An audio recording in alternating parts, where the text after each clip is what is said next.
When I was preparing this little video clip, I asked myself, what is the most important message I want to communicate to my workshop participants, listeners, and readers? The answer is that it is all inside you: health, wellness, balance, and strength. In our book and in our workshops, we list step-by-step exercises to help you access your body's intuition, which is the age-old wisdom inherent in our genes. I would like to share here a personal story. When I was 26, I came to the US without a working permit or a staying permit, speaking about 50 words in English and knowing just one struggling artist who lived in New York City. I lived as an undocumented alien for nearly 7 years, a predicament where not only can you not work legally to support yourself, but you also cannot afford the slightest brush with the law, not even jaywalking, for the fear of being deported for good if your illegal status is revealed. I mastered the language, became a proud American citizen, and I built a productive life in this country. But what anchored and sustained me during this 7-year challenge was that at 1992, I received an insight that I could sense how long I could live. But at the beginning, I didn't know what to do with this idea. I struggled with it, I resisted it, I suspected it, and honestly, I even feared it. But slowly, as it wouldn't go away, I realized I had no choice but to accept it and begin to research its scientific, spiritual, behavioral, and evolutionary concepts. Our book, Best Version of Yourself at Every Age, uses this 20 years of research to explain that we humans have a latent capacity to sense how long we can live and teach us how to do this. Now let's ask the most basic question right away.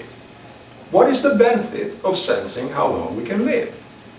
The answer is that when we're able to see the entire structure of our life, we are better able to deal with the everyday challenges we confront.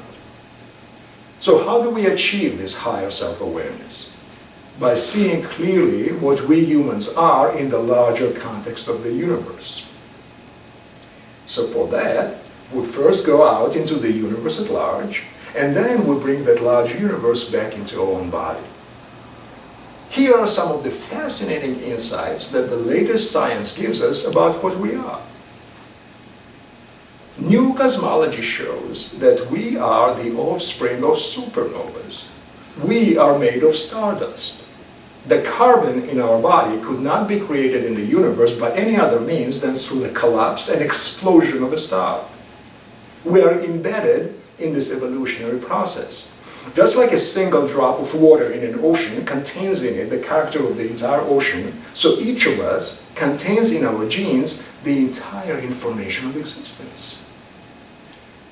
Neuroplasticity is the brain's ability to keep adapting to changing circumstances through our entire life. This enables us to acquire new skills, learn new information, learn from past experience, and improve our approach to life as we go along. If you look at it correctly, the best years of your life can be ahead of you. Epigenetics reveal that our consciousness modulates our biology. Our thoughts affect our genes and not the other way around. With every thought and feeling, we reshape the neural networks in our brains.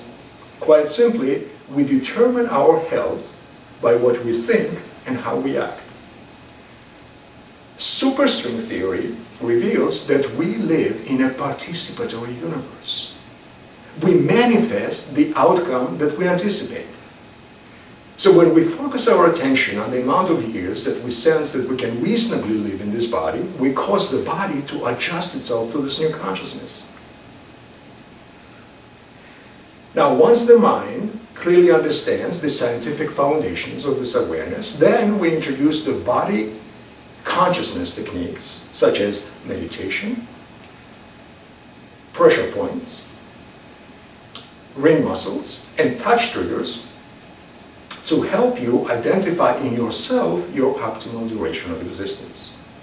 However, understanding how long you could live is only the first part of the equation. The other crucial part is acquiring the self-management skills that would enable you to realize this potential. These self-management skills are breathing, good nutrition, sufficient rest, and active lifestyle.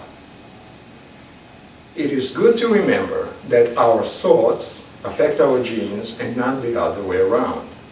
You don't need to see yourself as declining in health as you age. Rather, you are making choices that enable you to be the best version of yourself at every age. For example, a healthy 85-year-old, active and engaged in life.